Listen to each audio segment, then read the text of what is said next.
بسم اللہ الرحمن الرحیم۔ خواتین و حضرات، میں ہوں رابعہ عثمان اور آپ سب کو السلام علیکم۔ میرے پیارے بہن بھائیوں، یہ دنیا 2 دن کا سفر ہے۔ اس کے بعد ہم سب نے مٹی میں چلے جانا ہے۔ آخری سفر اور آخری آرام گاہ۔ نماز کی حالت میں آنکھیں بند کرنا مکروہ ہے، کیونکہ یہودیوں کی عبادت بند آنکھوں سے ہوتی ہے۔ نماز میں جب قیام کی حالت میں ہو تو نظریں سجدے کی جگہ رکھیں، تاکہ احساس ہو کہ ایک دن ہمیں بھی زمین میں دفن ہونا ہے۔ جب رکوع میں جائیں تو پاؤں کی انگلیوں پر نظر رکھیں، تاکہ یاد رہے کہ ہماری جان پاؤں کی انگلیوں سے نکلنا شروع ہوتی ہے۔ جب سجدے میں جائیں تو ناک کی سمت دیکھیں۔ مرنے کے بعد سب سے پہلے ناک کے حصے میں تبدیلی آتی ہے۔ اور جب تشہد پہ بیٹھیں تو نظریں اپنے دامن میں رکھیں، تاکہ یہ احساس ہو جائے کہ ہمارا دامن ابھی بھی خالی ہے۔ جب انسان مر جاتا ہے تو لوگ اسے اٹھا کر قبرستان لے جاتے ہیں۔ اسے دفن کر دیا جاتا ہے۔ سب لوگ اسے تنہا چھوڑ کر واپس آ جاتے ہیں اور وہ قبر میں اکیلا رہ جاتا ہے۔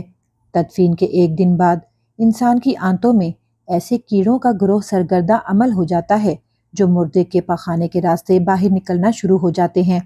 ساتھ ہی ناقابل برداشت بدبو پھیلنا شروع ہو جاتی ہے۔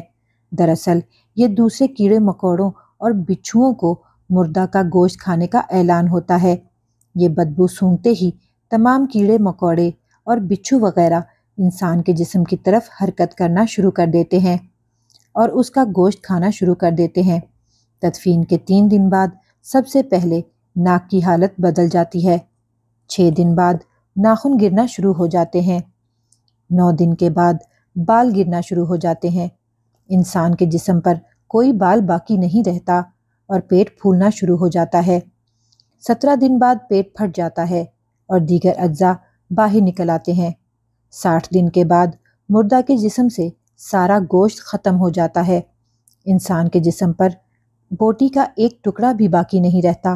90 دن کے بعد تمام ہڈیاں ایک دوسرے سے الگ ہو جاتی ہیں۔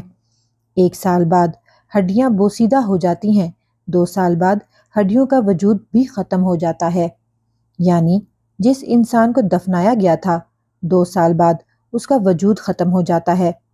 تو میرے پیارے بہن بھائیوں، غرور، تکبر، نفرت، دولت کی ہوس، دشمنی، رنجشیں، حسد، جلن، یہ سب کہاں جاتا ہے؟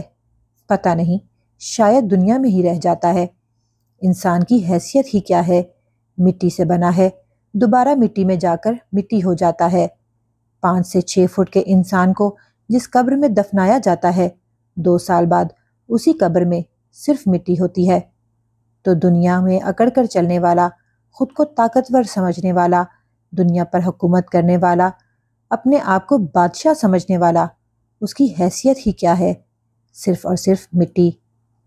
تو میرے پیارے بہن بھائیوں، چھوڑ دیں یہ غرور، تکبر، دولت کی ہوس، یہ ظلم و زیادتی، اور اپنا آپ پہچانیں۔ یقین کریں، میری اور آپ کی حیثیت مٹی کے سوا اور کچھ بھی نہیں ہے۔ ہم مٹی سے بنے ہیں اور دوبارہ مٹی میں جا کر مٹی ہو جائیں گے۔ اس ویڈیو کو زیادہ سے زیادہ شیئر کریں تاکہ لوگ اپنی عاقبت کی فکر کریں۔ اللہ تعالی ہم سب کو کہنے، سننے اور پڑھنے سے زیادہ عمل کرنے کی توفیق عطا فرمائے۔ آمین۔ اگر آپ کو ہماری ویڈیو پسند آ رہی ہے تو برائے مہربانی ہمارا چینل رابعہ عثمان اسلامک چینل کو سبسکرائب کر کے نوٹیفیکیشن بیل آن کر دیں تاکہ آنے والی ویڈیو آپ تک پہنچ سکیں۔ ملتے ہیں بہت جلد ایک نئی اسلامی، تاریخی اور تحقیقی ویڈیو کے ساتھ۔ اللہ رب العزت آپ کا حامی و ناصر ہو۔